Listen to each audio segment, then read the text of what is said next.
Bienvenue à toutes et à tous, je suis Isabelle Bautian, romancière et scénariste de bande dessinée, et dans ce podcast, je vous donne des déconseils d'écriture. Le déconseil du jour est le suivant, exposez vos enjeux dès le début. Donc c'est un conseil que j'ai beaucoup entendu ces dernières années, que j'entendais pas forcément tant que ça avant, donc je ne sais pas si ça veut dire que c'est un conseil très, très moderne, très récent, ou si c'est juste que je vivais dans une grotte avant. Ça me semble quand même être quelque chose d'assez moderne, d'assez récent, en tout cas de cette manière très injonctive. Et donc, il consiste tout simplement à vous dire, voilà, les enjeux de votre livre, qu'est-ce qui va se passer dans votre livre, qu'est-ce qui va devoir être résolu dans votre livre, quels sont les conflits de votre livre. Ça doit être très très clair dès le début. Donc en général, on vous dit dès le premier chapitre. Il y a même des furieux qui vous disent dès le premier paragraphe. Et pourquoi ce conseil est donné ? Alors tout simplement parce que vous écrivez pour un public. C'est vous qui demandez aux gens de vous lire. À la base, c'est pas eux qui sont venus vous chercher en vous demandant de leur écrire une histoire, même si ça a pu arriver pour quelques chanceux. Vous demandez l'attention de ce public, et donc faut lui donner une raison de vous suivre. Il va pas se lancer dans 150 à 800 pages, voire plus de texte juste pour vos beaux yeux. Faut qu'il y ait une petite motivation, et la plus évidente de ces motivations, c'est tout simplement de quoi ça parle. De quoi ça parle, ça peut être plein de choses. Ça peut être quelle est l'énigme à résoudre, quels sont les conflits des personnages, est-ce qu'ils ont une quête, quel est le but de cette quête, et quelles sont leurs propres motivations à eux dans cette éventuelle quête, quels sont les obstacles qui risquent de se dresser en travers leur chemin. Voilà, toutes ces choses-là qui peuvent être plus ou moins frontales ou plus ou moins subtiles. Ça peut se faire avec une certaine dose de subtilité. Si vous êtes par exemple dans un polar classique, l'enjeu c'est en général là, ça va être tout bêtement qui est le tueur ou qui est le criminel et comment il a fait. Donc là c'est simple, c'est clair, c'est pas subtil mais c'est efficace. Après les choses peuvent être plus complexes, même sur un simple enjeu de Cluedo comme ça va pouvoir amener d'autres questionnements, d'autres enjeux plus fins que ça, sur qu'est-ce qui pousse les gens à devenir des criminels, qu'est-ce qui pousse d'autres gens à couvrir des actes criminels. On peut greffer des tas de questionnements additionnels au fur et à mesure du récit. Et puis on peut même se rendre compte en cours de lecture que cet enjeu tout simple, en vrai c'était pas le vrai propos du livre, surprise. Mais que ce soit le véritable enjeu que vous posez, ou que ce soit un peu un teaser, un truc pour attirer l'attention, c'est ce qui va accrocher le lecteur, et donc c'était super important de l'avoir. Et donc là, oui, je disais, ça peut être plus ou moins subtil ou plus ou moins frontal, donc là c'était un exemple assez frontal, mais ça peut être des choses, des choses plus en filigrane, quand le personnage a vraiment des conflits internes, et que l'enjeu, en fait, ça va être de résoudre des choses plus psychologiques, d'avoir une évolution personnelle, voilà. Mais quoi qu'il en soit, ce que vous voulez, je le répète une nouvelle fois, c'est accrocher votre lecteur, et donc simplement lui dire voilà de quoi je vais vous causer. C'est en général une bonne manière de l'accrocher, si ce dont vous voulez lui causer est intéressant. Alors pourquoi ce conseil, c'est de la merde ? Parce qu'en vrai, le conseil, c'est pas exposer vos enjeux dès le début, c'est accrocher votre lecteur dès le début. Accrochez votre lecteur, donnez-lui envie de vous lire, et c'est certain que exposer rapidement vos enjeux, c'est une des méthodes pour y arriver, et c'est probablement la plus simple. Alors quand je dis que c'est la plus simple, ça veut pas dire que c'est la plus que c'est de la paresse intellectuelle de l'utiliser, bien au contraire. L'idée, ça n'a en général que peu d'intérêt d'aller se compliquer la vie à outrance. Si allez pas chercher des trucs hyper subtils ou hyper complexes juste pour le plaisir de montrer que vous pouvez le faire. C'est vrai que dire voilà, je vais vous parler de ça, c'est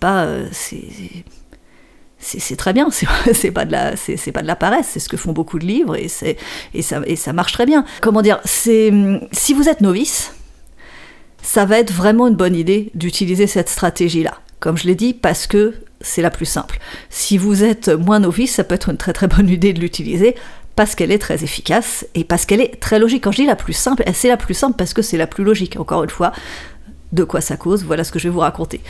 Sachant que quand on vous dit accrocher le lecteur dès le début, l'accroche, ça doit pas être un cache-misère. Hein. Si vous accrochez le lecteur avec soit un super enjeu, comme on a dit, soit un super concept ou des prouesses stylistiques, et que derrière, que ce soit votre écriture, vos personnages ou votre narration, pire que tout, sont pas à la hauteur, ça va se voir. Hein. C'est pas ce conseil-là qui va vous faire écrire un super roman, mais c'est effectivement, vous devez accrocher votre lecteur. Et comme je disais, si vous posez vos enjeux et que derrière ça suit pas, ça sert à rien. Et le truc c'est ça en fait. Le truc c'est que votre écriture, vos personnages, votre sens de la narration, ce sont d'autres manières d'accrocher le lecteur. Le coût des enjeux, c'est un conseil qui est quand même, alors comme beaucoup de règles entre guillemets de la narration, j'en ai déjà parlé, c'est un conseil qui est très occidentalo-centré. Si vous jetez un œil, je crois que j'en ai parlé dans l'épisode d'introduction, mais si vous jetez un œil, si je prends par exemple la littérature russe ou la littérature japonaise, vos enjeux dès le premier chapitre, vous risquez vraiment de les chercher longtemps. Et donc là, on va peut-être me rétorquer, ouais, mais c'est de la littérature russe ou japonaise, et puis nous, on écrit en français pour des francophones. Oui, sauf que la littérature russe et la littérature japonaise, en France, elle se porte pas trop mal. Et puis même sans aller jusque-là, si je prends des livres plus occidentaux, en fait, je sais pas, si vous regardez dans votre bibliothèque, vous allez quand même vous avez de bonnes chances de vous rendre compte que des tas de bons livres n'exposent pas leurs enjeux dès le début. Des fois, c'est même le principe du livre que les enjeux ne soient pas clairs. Un exemple que j'aime bien donner, c'est un livre qui s'appelle « Auprès de moi toujours » de Katsuo Ishiguro, qui, comme son nom ne l'indique pas, est un écrivain britannique. C'est un prix Nobel de littérature, pour ce que ça vaut. En l'occurrence, dans son cas, je trouve que ça vaut. Et ce roman, en fait, c'est une ambiance. Vous commencez à lire, vous regardez les personnages qui vivent leur quotidien. Et c'est dans une espèce de pensionnat anglais. Et donc c'est une atmosphère qui est assez désuète, mais qui est quand même assez familière. C'est des univers dont on a une certaine j'allais dire habitude, faut peut-être pas exagérer, mais qui ont une certaine familiarité quand on a vu ou lu beaucoup d'œuvres occidentales, notamment anglo-saxonnes. Et donc voilà, on est dans cette atmosphère désuète et familière, mais on n'est pas trop sûr.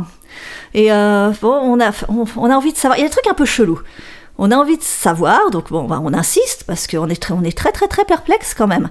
Et cette perplexité fait qu'on se laisse embarquer, et donc on est dans cet univers assez plan-plan finalement. Et tout d'un coup, il y a un truc chelou. Donc on lit cette phrase, c'est quand même un peu étrange là face à ce mot, qu'est-ce qui se passe, et puis ok, ça reprend, tranquille, encore une fois, un peu désuet, un peu quand même un peu familier, tout tranquille, tout linéaire, et là, oulala, attends, sans déconner, qu'est-ce qui vient de se passer, là, c'était quoi cette réflexion, qu'est-ce qui se passe? Et en fait, tout le début du roman, c'est ça, quand je dis tout le début, en gros, dans ce roman, l'enjeu, on l'a dans le dernier tiers. Et je dirais même plus, alors je suis pas allée compter les pages pour vérifier, mais le genre du bouquin, donc quand je dis par genre, j'entends est-ce que c'est réaliste, est-ce que c'est ce qu'on appelle de la blanche, qui est donc la littérature du quotidien, est-ce que c'est du polar, est-ce que c'est de la science-fiction, de la fantasy, tout ce qu'on veut. Ce genre, le genre du livre, on l'a à la toute fin du livre. Voilà, et ça fonctionne méga bien. Donc jouer sur l'ambiance, jouer sur le mystère, c'est une autre façon très efficace d'accrocher le lecteur. Donc après, on va pas se mentir, c'est une façon qui va demander plus de technique narrative que juste d'exposer les enjeux. Alors après, encore une fois, je dis beaucoup juste exposer les enjeux et c'est très simple et tout ça. Ça demande de la technique aussi, parce que si vous êtes juste pied dans le plat, voilà de quoi je vais vous causer. Bon, ça peut peut-être être un peu lourdingue aussi. J'ai parlé du show don't tell dans l'épisode précédent, si je dis pas d'imbécilité. Ça peut être intéressant que les enjeux soient suggérés plutôt que simplement exposés. Mais donc, bref, toutes ces considérations mises à part, oui, jouer sur l'ambiance, jouer sur le mystère, ça va demander un peu plus de technique, mais c'est très efficace aussi, et c'est évidemment légitime. Une autre manière d'accrocher le lecteur, ça va pouvoir être aussi d'avoir un concept original. Ça se fait beaucoup dans des formats courts, dans des nouvelles, ça se fait pas mal en science-fiction, mais ça peut se faire dans plein de genres, un concept ou une situation originale. Des fois, le simple fait d'être dans une situation extrême ou inattendue peut suffire à accrocher le lecteur. Vous allez pouvoir le faire avec un ton particulier. Si vous avez une manière d'écrire, un personnage par exemple qui va avoir une manière de s'exprimer ou de voir la vie de manière un petit peu décalée, ça peut accrocher le lecteur. Dans le même ordre d'idée, vous pouvez aussi accrocher le lecteur avec des personnages qui sont immédiatement attachants, tellement immédiatement attachants qu'on a juste envie de les suivre. Donc c'est risqué. Ce sont des stratégies qui sont plus... qui sont moins évidentes, qui sont plus risquées, qui vont effectivement demander plus de technique, mais qui fonctionnent. Et vous pouvez même, et je vous le dis avec d'autant plus de bonne foi qu'à titre personnel, je déteste de toute mon âme cette stratégie, mais vous pouvez compter uniquement sur la joliesse de votre plume. Voilà, vous racontez rien de spécial, mais vous écrivez tellement bien. Vous écrivez tellement bien et puis vous faites des belles figures de style et voilà. Faut assumer derrière, par contre, il suffit pas juste d'écrire bien. On va partir du principe que tous les écrivains ou presque tous les écrivains sont capables d'écrire à peu près bien. Va falloir que vraiment vous transcendiez les choses, mais oui, comme je vous dis, moi j'aime pas ça, mais en vrai. Ça peut être sympa pour le lecteur de juste se laisser emporter par une belle écriture, une jolie poésie, quelque chose qui n'a pas forcément au-delà de une grande profondeur au-delà d'exercices de style, mais ça peut être très sympa pour certains lecteurs. C'est plus niche, mais c'est tout à fait possible. Une autre manière d'accrocher le lecteur, ça va être... deux autres manières, en fait. Il y a une manière il y a des gens, ce qu'ils aiment bien faire, c'est commencer leur livre par des citations. Alors que ce soit des vraies citations de vrais gens de la vraie vie, soit des citations qui sont totalement inventées, par exemple, une citation d'un personnage de l'univers de ce livre, pourquoi pas. Et ces citations vont permettre, en général, de donner et voire de carrément donner les enjeux. Moi je suis pas fan de ça, alors je l'ai déjà fait, je suis pas fan mais je l'ai déjà fait. Je trouve ça souvent un petit peu facile, mais c'est vrai que c'est bien fait, tout fonctionne, mais c'est vrai que ça peut être aussi intéressant si vous voulez un peu poser votre univers ou poser vos enjeux ou poser votre contexte et après faire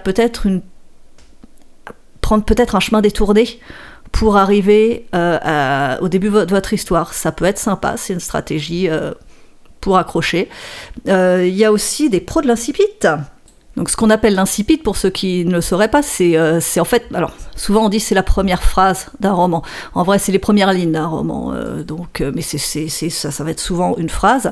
Et il y a des incipites qui vous donnent tout de suite envie de lire le livre. Je ne sais pas, aujourd'hui, maman est morte, ou peut-être hier, je ne sais pas. Bon, donc ça, c'est L'étranger de Camus, c'est un des incipites les plus célèbres de la littérature française. Ça pose pas les enjeux, mais ça place bien le personnage. Sa manière de penser qui est quand même particulièrement spéciale, et il vous accroche juste avec ça.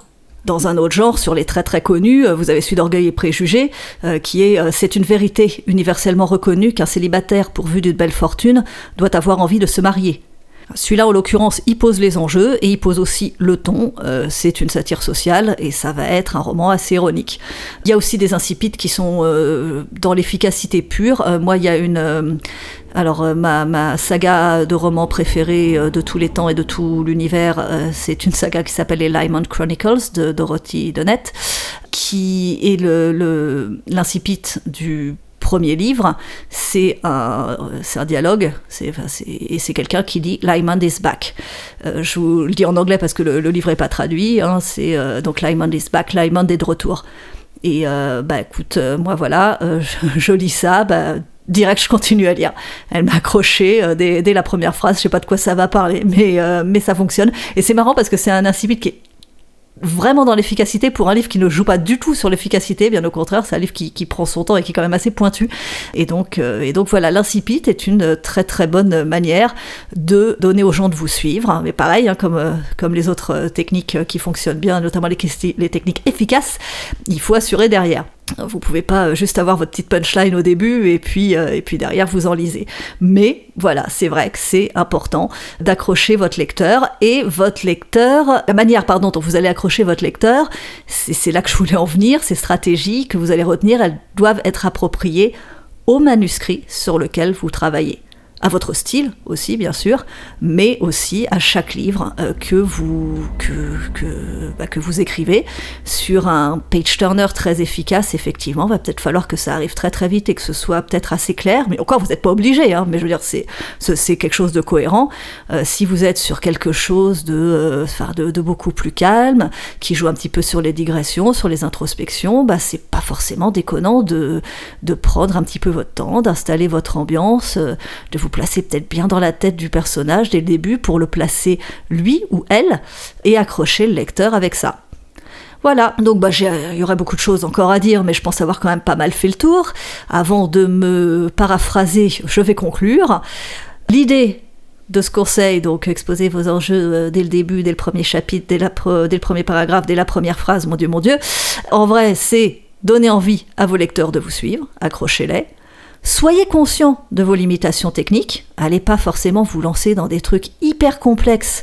Si vous n'êtes pas forcément encore un pro de la narration, prenez votre temps, n'hésitez pas donc à poser vos enjeux dès le début, c'est souvent une bonne idée dans ce cas-là, et c'est une idée que vous pourrez aussi mettre en pratique quand vous aurez plus de technique, si le récit le justifie, mais surtout, faites votre choix en fonction des besoins du livre que vous êtes en train d'écrire.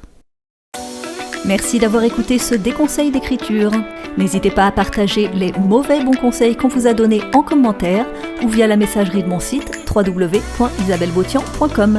Pensez à vous abonner et à liker, et si vous voulez me soutenir financièrement, vous pouvez le faire à partir de 1 € sur ma page Ko-fi, ko-fi.com/isabotian. À très bientôt.